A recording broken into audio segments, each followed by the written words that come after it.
Welcome to Nirala study. तो प्यारे बच्चों, स्वागत है आपके परिवार निराला स्टडी पर। तो आज यहाँ पर आप लोग सीखने वाले हैं 2016 का ये क्वेश्चन बैंक है। इसका हम लोग डिस्कस करेंगे एकदम बिल्कुल सिंपल तरीके से। और बहुत सा क्वेश्चन इसमें आप देखेंगे कि रिपीट हो रहा है, इसलिए सबसे बेस्ट मानकर आप क्या कीजिए कि क्वेश्चन बैंक से आप तैयारी कीजिए। को किसी भी बोर्ड का अगर आप एग्जाम देना चाहते हैं, बिहार बोर्ड हो, दिल्ली बोर्ड हो, या झारखंड बोर्ड हो, या मध्य प्रदेश हो, कोई भी बोर्ड है, आप क्वेश्चन बैंक को बेस्ट मानिए। और क्वेश्चन बैंक से जब आपका सिलेबस खत्म हो जा रहा है तो आप क्वेश्चन बैंक से क्या कीजिए, तैयारी कीजिए, ठीक है। और क्वेश्चन को क्या कीजिए, प्रैक्टिस कीजिए। जितना ही आप प्रैक्टिस कीजिएगा उतना ही आपको एग्जाम में क्या रहेगा, अच्छा रहेगा। तो चलिए आइए हम लोग देखते हैं 2016 का ये क्वेश्चन बैंक है, ठीक है, और बिहार बोर्ड का है। आप किसी भी बोर्ड के अगर हैं तो आप इस वीडियो को देख सकते हैं। और ये वीडियो आपको अच्छा लगे तो लाइक कर दीजिएगा और शेयर भी कर दीजिएगा, ठीक है, और चैनल को सब्सक्राइब भी कर लीजिएगा। तो आइए बिल्कुल सिंपल तरीके से आज का सेशन हम लोग स्टार्ट करते हैं। इसी के साथ सभी दोस्तों को गुड मॉर्निंग, राधे राधे, जय श्री राम और जय माता दी। दोस्तों देखिए पहला क्वेश्चन क्या कह रहा है, एकदम आराम से आप सीखते हुए समझते हुए चलेंगे कि मेरी क्या भावनाएं हैं और हम कैसे कैसे कर रहे हैं और आप किस तरह से सीख पा रहे हैं। देखिए पहला क्वेश्चन क्या कह रहा है कि सोना धातु का ऑक्सीकरण संख्या होता है, यानी सोना धातु का ऑक्सीकरण संख्या क्या होता है। अब यहाँ पर देखिए सोना जो होता है कभी भी वो क्या होता है, कंबाइंड स्टेट में होता है। किस स्टेट में होता है, कंबाइंड स्टेट, यानी एक दूसरे के साथ होता है। तो इसके वजह से इसका क्या हो जाएगा, यानी इसका हो जाएगा +1, ठीक है, प्लस क्या हो जाएगा, 1 हो जाएगा। अगर ये स्वतंत्र अवस्था में अगर रहता, सिर्फ ओनली फॉर अकेले अगर पूछे कि नहीं सोना का कितना होगा तो 0 भी हो सकता है। मान लीजिए यहाँ पर +1 नहीं दिया रहता तो सेकेंड ऑप्शन आपका 0 भी हो सकता है, ठीक है। तो इसलिए आप समझते हुए चलेंगे और सीखते हुए चलेंगे और एक कदम क्या, स्टडी की तरफ। चलिए दूसरा क्वेश्चन पर आते हैं हम लोग। दूसरा क्वेश्चन देखिए कह क्या रहा है कि निम्न में से कौन लायोफिलिक कुलाइड है। लायोफिलिक कुलाइड कौन है, ये भी क्वेश्चन रिपीट किया हुआ है। तो लायोफिलिक कुलाइड आपका कौन सा है, गोंद है। कौन सा है, गोंद है, यानी ऑप्शन नंबर कौन सा हो जाएगा, बी हो जाएगा। नेक्स्ट क्वेश्चन पर आते हैं हम लोग। देखिए 3 नंबर क्वेश्चन कह रहा है कि निम्नलिखित में सबसे शक्तिशाली ऑक्सीकारक पदार्थ है, यानी शक्तिशाली ऑक्सीकारक पदार्थ बताना है। तो देखिए ये सब हाइड्रोजन ग्रुप के तत्व है। हाइड्रोजन ग्रुप के तत्वों में कौन कौन से आते हैं, देखिए फ्लोरीन, क्लोरीन, ब्रोमीन और ये आपका होता है क्या, आयोडीन। स्टैटिन को नहीं लिया जाता है, या ऑप्शन में आप नहीं देख सकते हैं क्योंकि वो बहुत दुर्लभ क्या होता है, तत्व होता है, पदार्थ होता है, ठीक है। अब देखिए इसमें पूछ रहा है आपके कि शक्तिशाली ऑक्सीकारक है, यानी सबसे। तो देखिए ऊपर जो भी है इस वर्ग में हम लोग ऊपर जो होता है इसमें आप देख रहे हैं सबसे जो ऊपर है वो क्या होता है, शक्तिशाली ऑक्सीकारक पदार्थ होता है, यानी फ्लोरीन हो जाएगा। उससे अगर कम पूछ देगा तो आपका आयोडीन हो जाएगा। और सबसे अधिक पूछा है कि कौन शक्तिशाली ऑक्सीकारक पदार्थ है तो आपका हो जाएगा कौन सा, फ्लोरीन, क्योंकि ऊपर का अधिक होता है। किसी भी वर्ग में ऊपर से नीचे जब आइएगा तो शक्तिशाली ऑक्सीकारक पदार्थ जो है क्या होता है, घटता है। तो सबसे ऊपर इसमें कौन है, फ्लोरीन है, तो इसलिए फ्लोरीन क्या क्या हो जाएगा, अधिक हो जाएगा। तो अब ऑप्शन यहाँ पर आप लगा सकते हैं, ऑप्शन नंबर कौन सा हो जाएगा, ये हो जाएगा, ए, यानी ठीक है, F2 हो जाएगा आंसर। अब देखिए क्वेश्चन 4 नंबर जो क्वेश्चन है, इस 4 नंबर क्वेश्चन आपका 2013 में भी क्वेश्चन पूछा था, यही क्वेश्चन एकदम सेम टू सेम, और इसको बहुत डिटेल में वहां पर हम कराए हैं। तो अगर आप वो वीडियो नहीं देखे हैं तो वहां पर आप पहले क्या कीजिए, देख लीजिए उसको, ठीक है। तो यहाँ पर देखिए निम्नलिखित में पूछ रहा है क्वेश्चन कि निम्नलिखित में किसकी आकृति चतुष्फलकीय है, किसकी आकृति चतुष्फलकीय है। तो प्यारे बच्चों ये देखिए, ये जो है पहला जो है इसका जो होता है स्क्वायर प्लेनर होता है, बी का भी जो होता है स्क्वायर प्लेनर होता है, यानी वर्ग समतलीय होता है, और सी का भी क्या होता है, वर्ग समतलीय होता है। ये तीनों के तीनों क्या होता है, यानी वर्ग समतलीय होता है। तो चतुष्फलकीय कौन सा होगा, चतुष्फलकीय आपका ऑप्शन नंबर कौन सा हो जाएगा, डी हो जाएगा। ऑप्शन नंबर कौन सा, डी हो जाएगा। ये 2013 में क्वेश्चन पूछा है, इसका डिटेल में हम कराए हैं, पहले आप उस वीडियो को देख लीजिए अगर नहीं देखे हैं तो, ठीक है, एकदम आपको समझ में आ जाएगा। अब देखिए 5 नंबर क्वेश्चन कह रहा है कि प्रथम कोटि की अभिक्रिया के लिए T1/2 का मान है, यानी अर्ध आयु बताना है, तो अर्ध आयु बराबर हो जाएगा आपका ये ऑप्शन नंबर बी, यानी ये होता है 0.693 बटा में क्या के, यानी 0.693 बटा में के, यानी प्रथम कोटि अभिक्रिया का जब आप अर्ध आयु निकालेंगे तो यही आएगा। ठीक है, नेक्स्ट क्वेश्चन 6 नंबर देखिए, क्वेश्चन कर रहा है कि फैराडे का विद्युत अपघटन नियम में से किससे संबंधित है, यानी फैराडे का विद्युत अपघटन नियम में से किससे संबंधित है, यानी कौन इसमें संबंधित है। तो देखिए ऑप्शन नंबर ए कह रहा है धनायन के परमाणु भार से, बी नंबर कह रहा है धनायन की गति से, और सी नंबर कह रहा है कि ऋण आयन की गति से। ठीक है, तो ये सब कुछ नहीं होता है, ये होता है आपका समतुल्य भार, जहां पर भी आपको दिखाई दे दे वहीं ऑप्शन लगा दीजिए। तो ऑप्शन नंबर कौन सा हो जाएगा, ऑप्शन नंबर डी, यानी इलेक्ट्रोलाइट के समतुल्य भार से। इसका आंसर कौन सा होगा, इलेक्ट्रोलाइट के समतुल्य भार से। अब यहाँ पर देखिए 7 नंबर क्वेश्चन, 7 नंबर क्वेश्चन कर रहे हैं कि सीने बार कहाँ पाया जाता है, सीने बार कहा जाता है, यानी सीने बार किसे कहा जाता है, तो सीने बार HGS को कहा जाता है, यानी ऑप्शन नंबर कौन सा हो जाएगा, ए, HGS। HGS को सीने बार कहा जाता है, ये पारा का क्या है, अयस्क है। ठीक है, ये देखिए ZnS जिंक ब्लेड, ये है, ये जिंक ब्लेड इसको बोला जाता है, और PbS जो है ये आपका क्या है, ग्लेना इसको बोला जाता है, और H2S जो है हाइड्रोजन सल्फाइड बोला जाता है। हाइड्रोजन सल्फाइड कमरे के तापक्रम पर आपका क्या होता है, ये आपका गैस अवस्था में पाया जाता है। ठीक है, नेक्स्ट क्वेश्चन। अब देखिए 8 नंबर क्वेश्चन जो कह रहा है, कह रहे कि परमाणु द्रव्यमान बराबर होता है, यानी परमाणु द्रव्यमान बराबर होता है। तो परमाणु द्रव्यमान को सूचित किया जाता है ए से, तो ए बराबर होता है आपका P+N। ए बराबर फॉर्मूला क्या होता है प्यारे बच्चों, P+N, यानी P क्या है आपका प्रोटॉनों की संख्या है, N क्या है न्यूट्रॉनों की संख्या। तो अब इसमें ऑप्शन देखिए कि ऑप्शन कौन सा होगा। ठीक है, पहला ऑप्शन कह रहा है कि परमाणु के इलेक्ट्रॉनों की संख्या के, परमाणु के इलेक्ट्रॉनों की संख्या कहते हैं, परमाणु के इलेक्ट्रॉनों की संख्या थोड़ी नहीं है, नहीं होगा। बी नंबर कह रहा है कि परमाणु के इलेक्ट्रॉन और प्रोटॉनों की संख्या, यानी इलेक्ट्रॉन प्लस प्रोटॉनों की संख्या, ये भी नहीं होगा।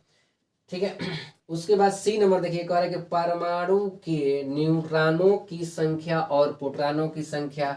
तो यहाँ पर ये आपका हो गया न्यूट्रॉनों की संख्या, और ये प्रोटॉनों की संख्या की योगफल को ही कहा जाता है क्या, द्रव्यमान।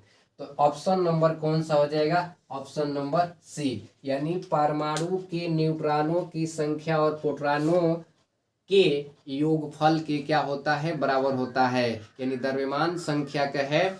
तो आप जानते हैं कि किसी परमाणु के नाभिक में क्या होता है, P+N होता है, और टोटल द्रव्यमान उसके परमाणु के क्या होता है, उसके नाभिक में ही होता है। तो इसलिए ऑप्शन नंबर कौन सा हो जाएगा, सी हो जाएगा। बिल्कुल इजी है। ठीक है, इसको आप रिवीजन करते रहिए। चलिए अब हम लोग आते हैं नेक्स्ट क्वेश्चन पर, 9 नंबर क्वेश्चन पर।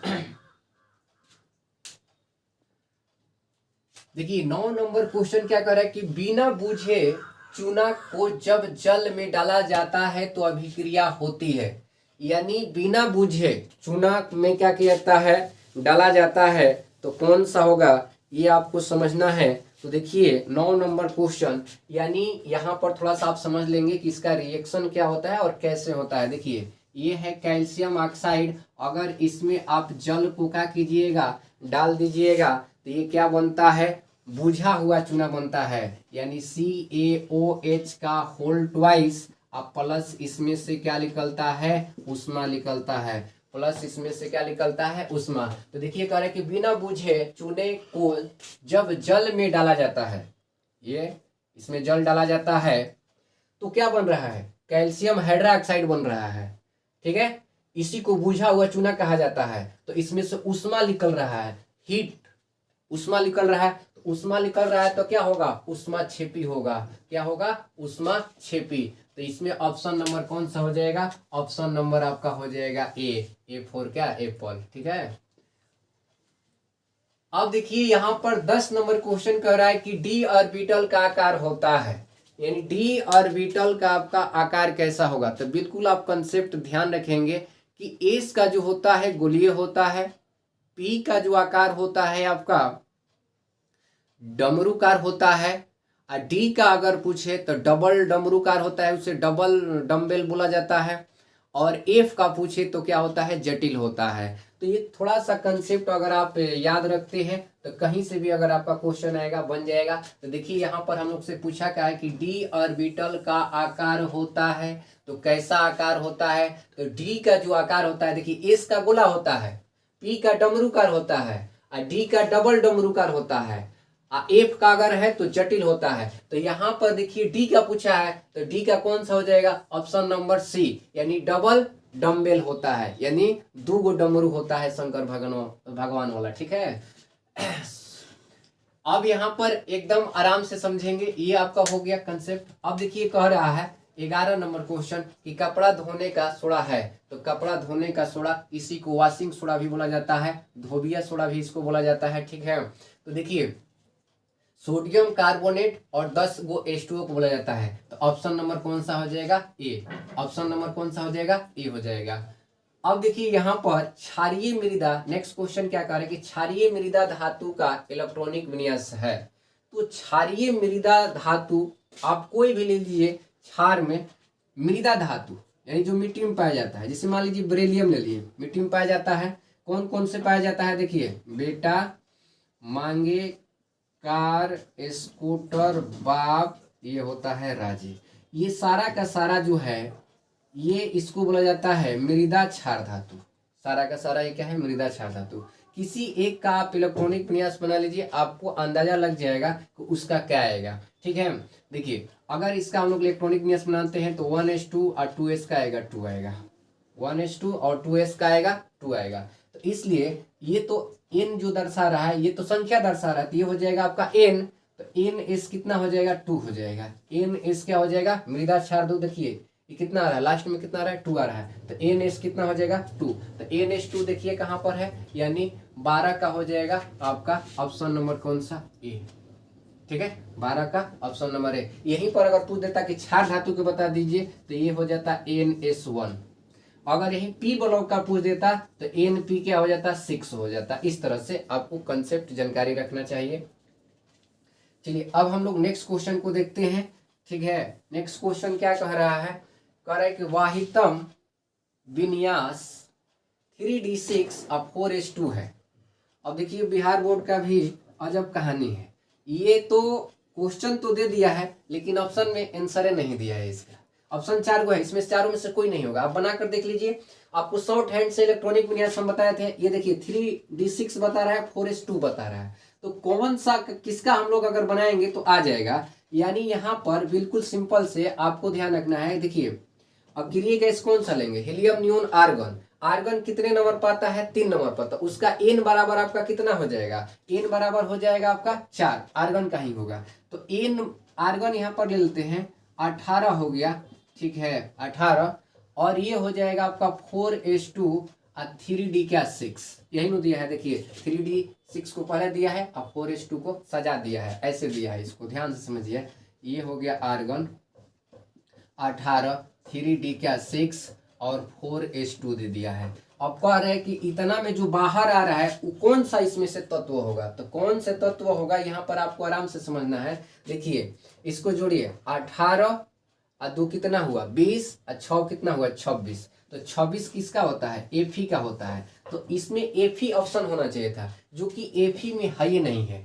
देखिए इसमें कैल्शियम दिया है, जिंक दिया है, मैग्नीशियम दिया है, कॉपर दिया है। आप इसका इलेक्ट्रॉनिक विन्यास सारा का भी बनाकर देख सकते हैं। तो इसमें क्या है कि ऑप्शन नहीं दिया है, तो इसमें आपका आंसर कौन सा हो जाएगा, आंसर इसमें यानी आपको नॉन हो जाएगा, यानी इनमें से कोई नहीं, इनमें से कोई नहीं। अगर बोर्ड गलती करता है तो वो सभी बच्चों को नंबर देता है, हो सकता है कि सभी बच्चों का नंबर दिया होगा ये 2016 में। ठीक है, तो इस तरह से आपका इसका आना चाहिए आंसर कौन सा, एफी आना चाहिए, लेकिन एफी तो दिया ही नहीं है ऑप्शन में, तो ये नहीं होगा। ठीक है, इनमें से क्या होगा, इनमें से कोई नहीं होगा आंसर इसका। ठीक है, अब देखिए 15 नंबर क्वेश्चन पर आते हैं। बोरेक्स का रासायनिक नाम।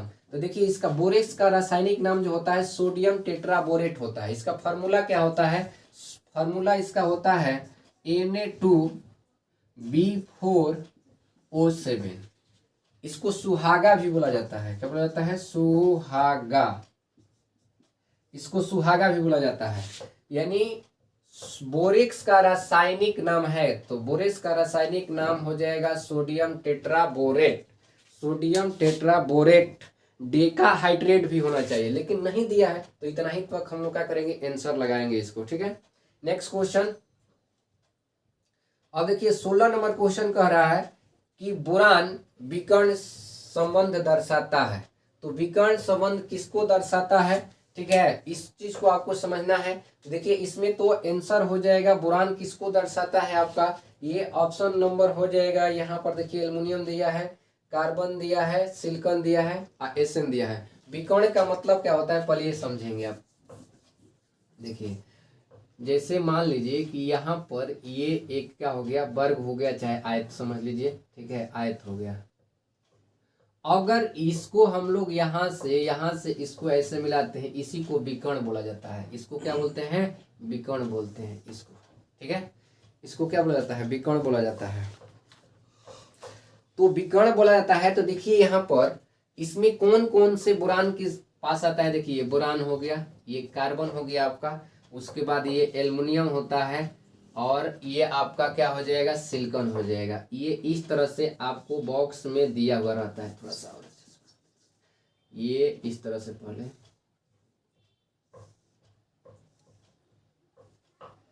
ठीक है, ये हो गया आपका बोरान, ये हो गया कार्बन, ये हो गया एल्युमिनियम, ये हो गया क्या, सिलिकॉन।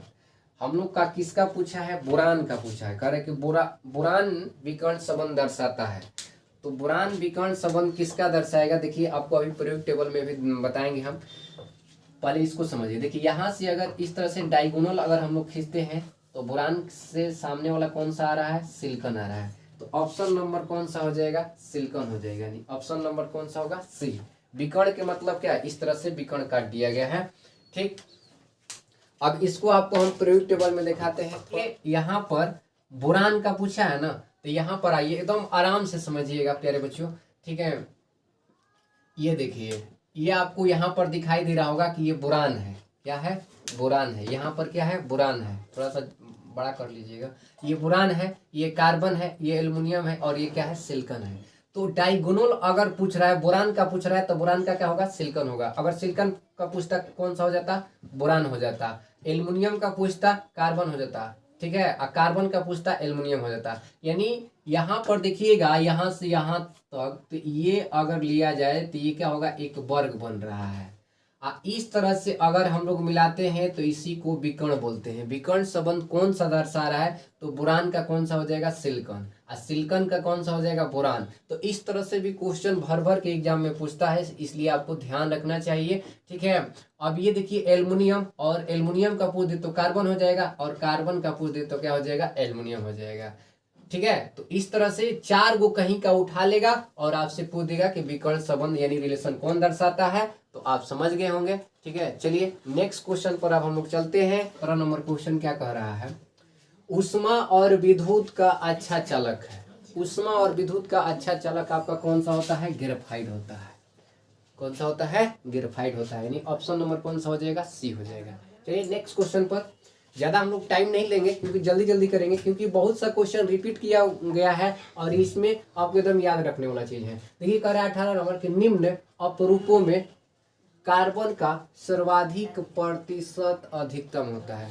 जब सर्वाधिक कहिए दिया तो अधिकतम कहने की आवश्यकता नहीं था, लेकिन क्वेश्चन में दिया है, ये बिहार बोर्ड है। ठीक है, तो देखिए प्रतिशत अधिकतम पूछा है, तो किसमें प्रतिशत अधिक होता है? ठीक है, क्या? कार्बन की। तो यहाँ पर आपका हो जाएगा, देखिए कॉस्ट चारकोल में नहीं, कोकोनेट चारकोल में नहीं, इसमें यानी ग्रेफाइट में ही होता है। तो यानी ऑप्शन नंबर कौन सा हो जाएगा? सी ही हो जाएगा। यानी आप देख रहे हैं 17 और 18 का दोनों का ऑप्शन नंबर कौन सा हो गया? सी हो गया, यानी ग्रेफाइट हो गया। अब देखिए हीरे में कार्बन का संकरण, तो संकरण के लिए एक यहाँ पर कंसेप्ट समझ लीजिए, देख लीजिएगा, इधर आ रहा है ना। कार्बन का अगर संकरण निकालना है तो देखिए ये जो कार्बन है, गौर समझिएगा, कार्बन हीरे में, तो हीरा का जो संरचना होता है देखिए इस तरह से होता है, यानी कहने का मतलब एक गो कार्बन से 4 गो कार्बन और जुड़ा हुआ रहता है। तो इसका संकरण देखेंगे तो संकरण देखिए सिग्मा सिग्मा सिग्मा सिग्मा, तो जब 4 गो सिग्मा आता है तो ये क्या होता है sp3 होता है। क्या होता है sp3, यानी हाइब्रिडाइजेशन पूछ रहा है इसमें, तो हीरा में आपका क्या होगा यानी sp3 होगा। संकरण अवस्था क्या होगा sp3 होगा। क्यों?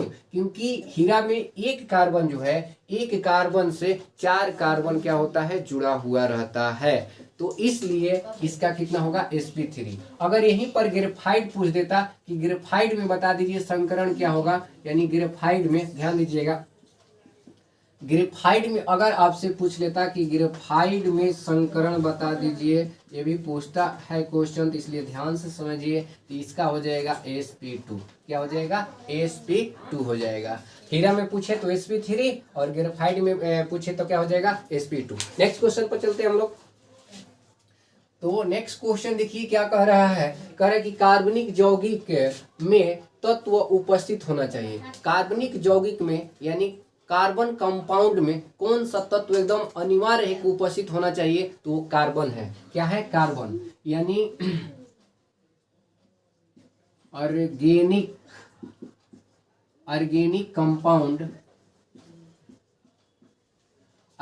कंपाउंड में एकदम अनिवार्य है कि क्या होना चाहिए कार्बन होना चाहिए। बहुत से बच्चे हाइड्रोजन लगाते हैं, हाइड्रोजन कभी नहीं होगा, ठीक है, क्योंकि देखिए मूल रूप से आपका कार्बन उपस्थित रहना ही चाहिए, तो इसलिए ऑर्गेनिक कंपाउंड में कार्बन होना चाहिए। तो ऑप्शन कौन सा हो जाएगा, ऑप्शन नंबर हो जाएगा बी। नेक्स्ट क्वेश्चन, अब देखिए कार्बन जो है, कार्बन का इतना गुण होता है कि वो सबसे लंबी श्रृंखला बनाता है, सबसे लंबी, यानी श्रृंखलन गुण अगर सबसे देखा जाए कि किस तत्व में होता है तो कार्बन में होता है, ठीक है। तो देखिए यहाँ पर कह रहा है कि श्रृंखलन गुण सबसे ज्यादा होता है, यानी श्रृंखलन गुण सबसे ज्यादा किसमें होगा, तो कार्बन में होगा। किसमें होगा, कार्बन। तो इसलिए 21 का ऑप्शन नंबर कौन सा हो गया, बी।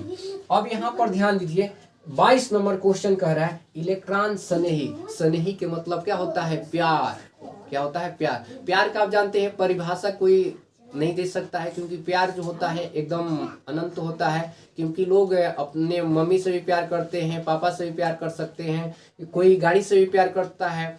तो प्यार का जो है डिफिनेशन कोई बता ही नहीं सकता है, उसका अनंत है। तो देखिए इसमें इलेक्ट्रॉन स्नेही कह रहा है, स्नेही का मतलब होता है प्यार, यानी इलेक्ट्रॉन लवर रीजेंट। अभिकर्मक का मतलब क्या होता है, रीजेंट होता है। ध्यान से समझिएगा इसको। 22 number question, electron lover reagent. Electron lover reagent का मतलब क्या होता है कि जिसके पास यानी इलेक्ट्रॉन की कमी होगी वही इलेक्ट्रॉन से क्या करेगा, लवर करेगा, रीजेंट करेगा, ठीक है। इस चीज को आप समझिए। तो कहने का मतलब है कि कह रहा है कि इलेक्ट्रॉन से नहीं अभिकर्मक कौन है, तो देखिए किसके पास इलेक्ट्रॉन की कमी है, जिसके पास यानी जिस पदार्थ के पास या जिस तत्व के पास इलेक्ट्रॉन की कमी होगा उसी को यानी इलेक्ट्रॉन की क्या होगी, आवश्यकता होगी, वही इलेक्ट्रॉन से नहीं होता है, या इसी को बोला जाता है इलेक्ट्रॉन लवर रीजेंट। तो आप यहाँ पर देखिए बोरान अगर इसमें दिया है बोरान, तो बोरान का परमाणु संख्या कितना होता है, 5 होता है। जब इसका इलेक्ट्रॉनिक विन्यास बनाएंगे तो ये होगा 1s2 2s2 और 2p क्या होगा, 1 होगा। तो इसका देखिए कितना हो जा रहा है, 2, और बाहर में कितना आ जा रहा है, 3 आ जा रहा है। बाहर में कितना आ जा रहा है, 3 आ जा रहा है। तो बोरान आपका बीच में हो जाएगा, एफ कितना है, 3 गो। इसके बाहरी में कितना आ रहा है, 3, तो ये 3 गो आपका एफ हो जाएगा। अब देखिए 2 2 4 और 2 कितना हुआ, 6। तो इसके पास 2 इलेक्ट्रॉन की कमी है, अष्टक यानी 8 गो होने के लिए इसको 2 इलेक्ट्रॉन की आवश्यकता है। तो इसके पास लोन पेयर नहीं रहता है, तो इलेक्ट्रॉन की क्या है, कमी है। तो कमी की वजह से ये क्या होता है, इलेक्ट्रॉन लवर रीजेंट होता है। तो ऑप्शन नंबर कौन सा हो जाएगा, ए हो जाएगा। बी का भी आपको जांच कर हम बता देते हैं। देखिए नाइट्रोजन, तो नाइट्रोजन के बाहरी में आप जानते हैं 5 गो आता है, यानी 2 और इसका 5 होता है इलेक्ट्रॉनिक विन्यास, तो 5 आएगा। तो 1 2 3 4, ये हो गया 5, यानी ये लोन पेयर है और ये क्या है आपका अनपेयर। तो अनपेयर जो होता है वही तो क्या करता है, साझेदारी करता है। तो इसके पास देखिए इलेक्ट्रॉन की कमी है नहीं है, क्योंकि 2 2 4 2 6 और 2 कितना 8, इसका तो हो जा रहा है। तो इसलिए इलेक्ट्रॉन स्नेही का मतलब ही होता है कि जिसके पास इलेक्ट्रॉन की क्या होगी, कमी होगी, वही इलेक्ट्रॉन क्या होगा, स्नेही होगा, यानी इलेक्ट्रॉन लवर रिजेंट होता है। ठीक है, जल का भी आपको बता दे कि कैसे आकार होता है। देखिए जल का इस तरह से होता है एच एच, और दो वो यहाँ पर क्या होता है, ये लोन पेयर है, तो इसका 2 2 4 2 6 और 2 8, तो इसके पास भी इलेक्ट्रॉन की कमी नहीं है। तो इलेक्ट्रॉन स्नेही का मतलब ही होता है प्यारे बच्चों कि इलेक्ट्रॉन की वहाँ पर क्या होना चाहिए, कमी होना चाहिए। ठीक है, तो जहाँ पर कमी होगा वहीं क्या होगा, इलेक्ट्रॉन स्नेही। तो इसके पास इलेक्ट्रॉन की क्या है, कमी है, 6 हो रहा है, तो ये क्या होगा, इलेक्ट्रॉन लवर होगा। ठीक है, तो ऑप्शन नंबर कौन सा हो जाएगा, ए। यहाँ तक आप उम्मीद करते हैं कि अच्छे से समझ गए होंगे, और आप कॉपी पेन लेकर बैठिए और इसको नोट भी कीजिए। ठीक है, और प्रैक्टिस भी कीजिए। और ये वीडियो आपको अच्छा लगे तो लाइक जरूर कीजिए और शेयर भी कीजिए, और चैनल पर नए हैं तो चैनल को सब्सक्राइब कर लीजिए। तो चलिए नेक्स्ट क्वेश्चन पर आते हैं हम लोग। क्वेश्चन नंबर क्या, 23 नंबर पर। देखिए क्वेश्चन कर रहा है कि एल्कीन निम्न में से कौन अभिक्रिया देती है। तो एल्कीन जो होता है, यहाँ पर ध्यान दीजिए, एल्कीन जो होता है ये कार्बन कार्बन क्या होता है प्यारे बच्चों, डबल बॉन्ड, इसी को तो एल्कीन बोलते हैं। अब ये एल्कीन जो है कभी भी किसी से अभिक्रिया, अगर मान लीजिए H2 से अभिक्रिया कर रहा है, तो यहाँ का ये बॉन्ड क्या होता है, टूटता है। ध्यान दीजिएगा, यहाँ का बॉन्ड क्या हो जाएगा, टूट जाएगा। मान लीजिए कि यहाँ पर हम H भी दर्शा दी, ठीक है, तो ये बॉन्ड टूटेगा और ये H जो है, एगो H यहाँ पर जुड़ जाएगा, एगो H यहाँ पर जुड़ जाएगा। तो एल्कीन कभी भी एडिशनल रिएक्शन बनाता है। एडिशनल रिएक्शन का मतलब क्या होता है, योगात्मक होता है। योगात्मक का मतलब जुड़ना होता है। तो ऑप्शन नंबर कौन सा हो जाएगा, यहाँ पर ऑप्शन नंबर हो जाएगा ए, योगात्मक यानी एडिशनल रिएक्शन। कभी भी एल्कीन जो है आपका, ये क्या करता है, एडिशनल रिएक्शन देता है, तो ये क्या होगा, योगात्मक। यहाँ पर देखिए प्रतिस्थापन तो होगा ही नहीं, इसमें ए और बी दोनों होगा ही नहीं, डी तो दिया है, इनमें से कोई नहीं। तो ऑप्शन नंबर कौन सा हो जाएगा, ए। अब देखिए 24 नंबर क्वेश्चन को आप एकदम आराम से समझेंगे कि 24 नंबर क्वेश्चन क्या कह रहा है। ठीक है, 24 नंबर क्वेश्चन देखिए कह रहा है कि कार्बन कार्बन एकल बंध की लंबाई क्या है। तो यहाँ पर थोड़ा सा आपको हम कंसेप्ट बताते हैं, सारा का सारा आप कैसे यहाँ पर सीख जाएंगे। देखिए कार्बन कार्बन अगर सिंगल बॉन्ड रहता है प्यारे बच्चों, तो ये इसका कार्बन कार्बन की जो लंबाई होता है 154 क्या होता है, पीएम होता है। कितना होता है, 154 पीएम होता है। ठीक है, उसके बाद देखिए कार्बन कार्बन अगर डबल बॉन्ड हो गया ना, कितना हो गया, डबल बॉन्ड जब हो गया तो ये होता है 134 पिकोमीटर। कितना होता है, 134 पिकोमीटर। और कार्बन कार्बन अगर ट्रिपल बॉन्ड रहता है, कार्बन कार्बन क्या ट्रिपल बॉन्ड जब रहेगा तो ये होता है आपका 120। ध्यान दीजिएगा इधर, कितना होता है, 120 पिकोमीटर। ठीक है, और कार्बन कार्बन कार्बन और हाइड्रोजन का बीच में रहता है तो ये होता है 110 पिकोमीटर। क्या होता है, 110 पिकोमीटर। थोड़ा सा इसको लंबा कर देते हैं, 110 पिकोमीटर। ध्यान से समझिएगा। लेकिन ये वैल्यू जो है एंगस्ट्रॉम में दिया है, तो एंगस्ट्रॉम में दिया है तो देखिए एंगस्ट्रॉम इसका वैल्यू क्या होगा, एकदम आराम से 154 1.54 एंगस्ट्रॉम होता है। ये हो जाएगा 1.34 एंगस्ट्रॉम, ये हो जाएगा आपका 1.20 एंगस्ट्रॉम, ये हो जाएगा आपका 1.10 एंगस्ट्रॉम। कंसेप्ट को समझिए, कंसेप्ट ही आपको पावरफुल बनाता है, तो इसलिए कंसेप्ट को समझना जरूरी है। ऐसे नहीं कि क्वेश्चन को समझ लिए और आगे बढ़ गए, नहीं, सारा का सारा आप समझिए, अच्छे से समझिए। देखिए 154 पीएम में है, 134 पीएम में है, 120 है, और ये आपका क्या है, कार्बन, और यहाँ पर एच होगा, यहाँ पर क्या होगा, एच होगा। कार्बन और एच के बीच में जो होता है, कार्बन की लंबाई जो होता है 110 पीएम होता है। ठीक है, 110 पीएम होता है। अब यहाँ पर एंगस्ट्रॉम में दिया है, तो एंगस्ट्रॉम में आप लोग जानते हैं एक एंगस्ट्रॉम बराबर कितना होता है, एक एंगस्ट्रॉम बराबर होता है 10 के पावर -10 मीटर, यही होता है, आप लोग जानते हैं। तो अब इसमें हमने क्या किया, 100 से भाग दे दिए हैं और ये आ गया एंगस्ट्रॉम में। तो ऑप्शन देखिए कह रहा है कि कार्बन कार्बन एकल बॉन्ड अगर आपसे एग्जाम में एकल बॉन्ड पूछ रहा है तो एकल बॉन्ड भी लगा देंगे, डबल पूछेगा तो डबल भी लगा सकते हैं, ट्रिपल पूछेगा तो ट्रिपल भी लगा सकते हैं, क्योंकि आपके पास ये कंसेप्ट जानकारी है। तो अब देखिए यहाँ पर एकल एकल पूछा है, तो यानी ऑप्शन नंबर कौन सा हो जाएगा, सी, यानी 1.54 एंगस्ट्रॉम हो जाएगा। अगर यही वैल्यू अगर पीएम में देते तो 154 पीएम हो जाएगा। ठीक है, तो प्यारे बच्चों उम्मीद करते हैं कि ये चीज़ समझ गए होंगे। ठीक है, तो चलिए नेक्स्ट क्वेश्चन पर हम लोग चलते हैं। तो इस चीज़ को आप समझेंगे, इसको याद कर लेंगे। ठीक है, और आप लोग कमेंट कर कर बताएंगे। ये 25 नंबर क्वेश्चन का आप लोग खुद बताइएगा। कह रहा है कि कार्बन का संयुक्ता है, यानी कार्बन का संयुक्ता, ये आप लोग को बताना है एकदम ईमानदारी से। जो भी बच्चे इस वीडियो को देख रहे हैं ईमानदारी से कमेंट बॉक्स में जरूर लिखिए, और चैनल पर नए हैं तो चैनल को सब्सक्राइब भी कर लीजिएगा और बेल आइकन भी दबा लीजिएगा, क्योंकि आपको नोटिफिकेशन मिलता रहे। तो चलिए, ये आपको 25 नंबर क्वेश्चन आप लोग को कमेंट कर कर बताना है कि कार्बन का संयुक्ता कितना है। ठीक है, 26 नंबर क्वेश्चन पर आते हैं। कह रहा है कि कार्बनिक ठोस शुद्धता को कार्बनिक ठोस शुद्धता का लक्षण है, यानी किससे हम लोग कार्बनिक ठोस का शुद्धता का लक्षण पता लगा लेते हैं, तो ये गलनांक से पता लगता है। किससे लगता है, गलनांक से, यानी ऑप्शन नंबर कौन सा हो जाएगा, बी। 27 नंबर क्वेश्चन देखिए, कह रहा है कि समुद्री जल में पाए जाने वाले तत्व है, तो समुद्र जल में लवण पाया जाता है, NaCl पाया जाता है। कौन सा, NaCl। लवण पूछे तो NaCl हो जाएगा, लेकिन ये पूछ रहा है कि समुद्री जल में पाए जाने वाले तत्व, तो तत्व आपका हो जाएगा आयोडीन। आयोडीन पाया जाता है, समुद्री जल में आयोडीन पाया जाता है, तो इसलिए आपका आंसर कौन सा हो जाएगा, ऑप्शन नंबर सी हो जाएगा। नेक्स्ट क्वेश्चन 28 नंबर देखिए, ये क्वेश्चन लास्ट है।